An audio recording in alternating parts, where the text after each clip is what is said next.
জানেন আমারও না খুব ইচ্ছে ছিল আমি বড় হয়ে একজন শিক্ষক হব, আমি একজন লেখিকা হব। ছোটবেলা থেকেই আমার লেখাপড়া করতে অনেক বেশি ভালো লাগে। আমি কোনো মধ্যবিত্ত পরিবারের সন্তানও না, একদম নিম্নবিত্ত যে ফ্যামিলিগুলো থাকে আমি সেই ফ্যামিলি থেকেই বিলং করি। আমার বাবা মা জীবনে কখনোই লেখাপড়া করেনি এবং তারা শিক্ষার মূল্যায়ন কিভাবে করতে হয় সেটাও জানে। আমার দুটা ভাই বোন কখনোই লেখাপড়া করতে সুযোগ পায়নি, তারা প্রাইমারি লেভেলেই তাদের লেখাপড়াকে ছেড়ে কাজে নেমে পড়েছে। তবে ভাগ্যবশত তারা দুইজন তাদের স্যাক্রিফাইসের কারণে ছোটকাল থেকে আমি কিছুটা লেখাপড়া করার সুযোগ পেয়ে গেছি। আমার যখন 5 বছর বয়স হয় তখন আমার মা আমাকে একটা আন্টির কাছে পড়তে দেন। মাত্র 50 টাকা বেতনে আমি তার কাছে পড়তাম। সে আমাকে সবসময় অনেক আদর করতো কারণ আমি পড়ালেখায় সবার থেকে ভালো ছিলাম। ওই আন্টিটা আমার মাকে বললো যে ওর ব্রেনটা অনেক ভালো, আপনি ওকে পড়ালেখা করান, ওকে স্কুলে ভর্তি করে দেন। আমার বাবা বেশি একটা কেয়ারিং বা দায়িত্ববান ছিল না আমাদের প্রতি, তার অনেক বাজে স্বভাব ছিল। এজন্য আমার মাও বাহিরে বাহিরে কাজ করে বেড়াতো।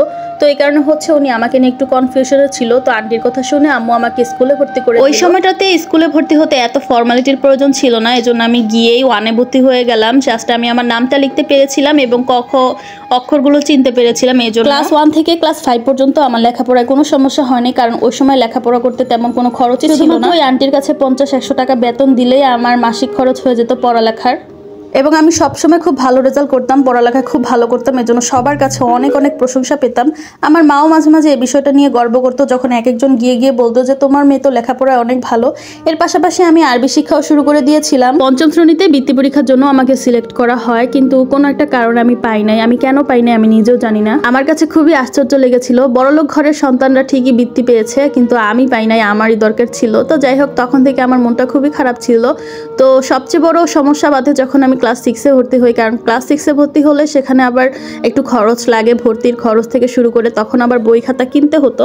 তো এটা নিয়ে আমি খুবই কনফিউজ ছিলাম এবং আমার বাবা মাও এটা যখন জানতে পারে তখন তারাও চিন্তিত হয়ে যায়। তো এক রাতে আমি আমার বাবাকে বলতে শুনি যে আর পড়ানোর দরকার নাই, 5 পর্যন্ত পড়ছে, লেখাপড়া এখন অক্ষর চিনে এতেই অনেক। এভাবে বাবা মা যখন কথা বলতেছিল তখন আমার কাছে তো এত বেশি কষ্টদায়ক লেগেছে ব্যাপারটা। আমি সারা রাত কান্না করছি, দিনভর কান্না করেছি। বিষয়টা যখন আমি আমার টিচারদেরকে বুঝিয়ে বলি এবং আমার আশেপাশের মানুষকে বুঝিয়ে বলি তখন তারা আবার আমার বাবা মাকে বোঝায়। তো বোঝানোর পরে তারা সিদ্ধান্ত নেয় যে আমাকে ক্লাস 6-এ ভর্তি করবে। বাট এটা যে খরচ, এই জন্য আমার বাবা মার মনে অনেক বেশি চিন্তা ছিল, প্লাস তারা মনে একটু রাগও হয়েছিল। দেন হচ্ছে তখন মেন বইগুলো স্কুল থেকে দেওয়ার একটা ঘোষণা করা হয় সরকার থেকে। তো এটা ভেবে তারপর হচ্ছে আমার বাবা মা আমাকে ভর্তি করায় দেয় এবং স্কুল থেকে বই পাই। জাস্ট বাইরের কিছু বই কিনতে 200 টাকা বেতনে আমার একটা কোচিংয়ে ভর্তি করানো হয় এবং তার পাশাপাশি অনেক চেষ্টা করে আমি উপবৃত্তিতে আমার নাম লিখিয়ে নিই, যার কারণে আমার তেমন একটা বেতন খরচ লাগতো না স্কুলে। জাস্ট আমার মাঝে মাঝে একটু বই খাতা লাগতো এবং কোচিংয়ের ওই বেতনটা লাগতো, যেটা খুবই সামান্য ছিল, কিন্তু এটা দিতেও আমার বাবা মার মাঝে মাঝে অনেক কষ্ট হয়ে যেত। তারা মন থেকে দিতে চাইতো না, এটা হচ্ছে সবচেয়ে আসল কথা। আমার মা কাজ করতো এবং আমার মা কাজ করার ফলে সে আমাকে ওই টাকাটা সহজেই দিত এবং আমি কন্টিনিউ করতে পারছিলাম। পাশাপাশি আমার ভাইও যেহেতু কাজ করতো, তো ফ্যামিলিতে একটা সাপোর্ট। মূল কথা, মা আর ভাইয়ের সাপোর্ট না থাকলে হয়তো বা ক্লাস 6 থেকে 10 পর্যন্ত লেখাপড়াটা আমার পক্ষে একদমই সম্ভব হতো না।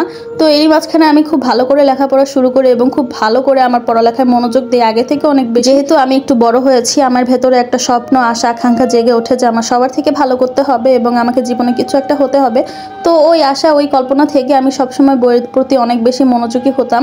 আমরা একটা রুমে 4 জন মানুষ থাকতাম, একটা ছোট্ট একটা রুমে। সেই রুমে টিভি চলতো সারাদিন, আশেপাশে ঝগড়া চলতো সারাদিন, কোনো নিরিবিলি কিছু নাই। তো ওর মাঝখানে আমি বসে বসে সবসময় লেখাপড়া। আমাকে দেখে আমার ফ্রেন্ড সার্কেলের অনেকেই হিংসা করতো, আবার অনেক প্রশংসা করতো। আশেপাশের এলাকায় সব জায়গায় আমার প্রশংসা থাকতো। তো এই জন্য আমার কাছে লেখাপড়ার বিষয়টা অনেক বেশি ভালো লাগতো। এই পর্যন্ত খুব সহজেই লেখাপড়া করেছি, কোনো ঝামেলা ছাড়া। কিন্তু 8-এর লাস্টে দিয়ে আমার সাথে হয়ে যায় যত কাহিনী।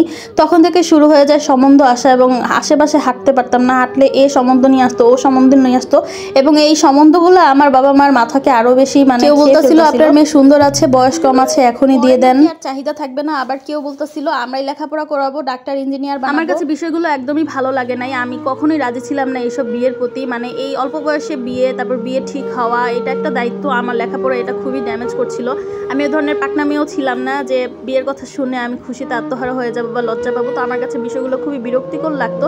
আমি সারাদিন ঘরে রাগারাগি, মেজাজ খারাপ, না খেয়ে থাকতাম। এভাবে দিন পার ধার করতাম। তো অনেক সময় তারা দেখতে টেকতে চলে আসলে আমার কাছে এই বিষয়টা খুবই জিদের লাগতো, ওই যে সাজুগুজু করে তাদের সামনে যাওয়া। এটা বলে আমি সবসময় বিয়েটাকে ক্যান্সেল করে দিতাম, মাঝে মাঝে রাগ করতাম, মাঝে মাঝে দূরে গিয়ে বসে থাকতাম, কোথাও গিয়ে এটা নিয়ে আবার অনেকের অনেক কথা, আমি নাকি কারোর সাথে রিলেশন করছি এই কারণে এমন করতেছি, যেটা আসলে একদমই ডাহা মিথ্যা কথা ছিল। তারপর থেকে আমার বাবা মা আমার পড়ালেখার প্রতি একদম অনীহা প্রকাশ করে, মানে তারা আর চাচ্ছিল না যে আমি লেখাপড়া করি, লেখাপড়া করেই নাকি আমি বিগড়ে গিয়েছি। এরপর থেকে আমার খারাপ দিন শুরু। ক্লাস 9 থেকে 10 পর্যন্ত তারা আমার উপর অনেক বেশি জঘন্য আচরণ করেছে। তারা আমার লেখাপড়ার কোনো খরচই দেয় নাই। আমি উপবৃত্তি থেকে কিছু টাকা পেতাম, ওইটা দিয়ে আমি আমার সব খরচ মিটাতাম কোনো না কোনো ভাবে। কোচিং করা বন্ধ করে দিয়েছি, যার কারণে আসলে প্রথম কমার্স নিয়ে এত কিছু বুঝি নাই।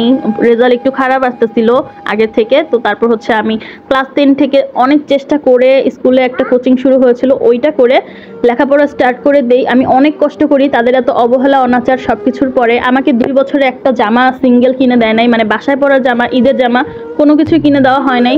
সবাই আমার সাথে খুবই খারাপ আচরণ করতো। এর মধ্যে আমার অনেকবার সম্বন্ধ আসতো, মানে একটু সাদা চামড়া হইলে আর কি সমাজে টেকা যায় না, রাস্তায় বেরোলেই সম্বন্ধ আর সম্বন্ধ। বুড়া ধুরা জোয়ান বড় লোক ছোট লোক মানে কোনো কিছুর অভাব নাই, মানে যে কেউ সম্বন্ধ নিয়ে হাজির। লেখাপড়া বাদ দাও, সব বিয়া করো, বিয়া করলে সব ঠিক। প্রতিবাদ করলে আমার রিলেশন আছে, প্রতিবাদ করলে আমি লেখাপড়া করে বেয়াদব হয়ে গিয়ে। চাহিদা থাকতে মেয়েদের বিয়ে করতে হয়, না হলে নাকি তাদের পরে আর চাহিদা থাকে না, মানুষ আর বিয়া করতে চায় না, আর ব্যস্তই থাকতে হয়, ঘরে খুঁটি হয়ে থাকে। আর বেশি লেখাপড়া করে যদি কিছু হয়ে যাও তাহলে ওই যে বেটা মানুষদের সাথে চাকরি করতে হবে, তোমার চরিত্র ভালো হবে না, আর সারাদিন চাকরি করবা, সংসার কখন করবা, এগুলা জামাইরা পছন্দ করবে না, এইসব মায়াদেরকেও বিয়ে। মাঝে মাঝে মানুষের চিন্তা ভাবনা দেখলে নিজেরা যে কি করতে মন চায়। সমাজে আসলে শিক্ষার এত বেশি অভাব ছিল, আলহামদুলিল্লাহ বর্তমানে মনে হয় মানুষ এরকম আর নাই, ওই সময়টা ছিল। সবকিছু অপেক্ষা করে কিন্তু আমি লেখাপড়া চালিয়ে গিয়েছি এবং ক্লাস 10-এ আলহামদুলিল্লাহ আমি আল্লাহর রহমতে কোনো প্রকার টিচার ছাড়াই আমি A+ পাই, আমি GPA 5 পাই, আমার নিজের যোগ্যতা, আমার নিজের পরিশ্রমে। এর ফলে কিন্তু আমি বিভিন্ন জায়গা থেকে অনেক প্রশংসা পাই, মেডেল পাই, এটা পাই সেটা পাই। তারপর হচ্ছে কোচিং এর ফি আমাকে ফ্রি করে দেওয়া হয়, টিউশনি করে নিজের ইনকাম শুরু করে দেই, নিজের খরচ নিজেই চালিয়েছি আলহামদুলিল্লাহ।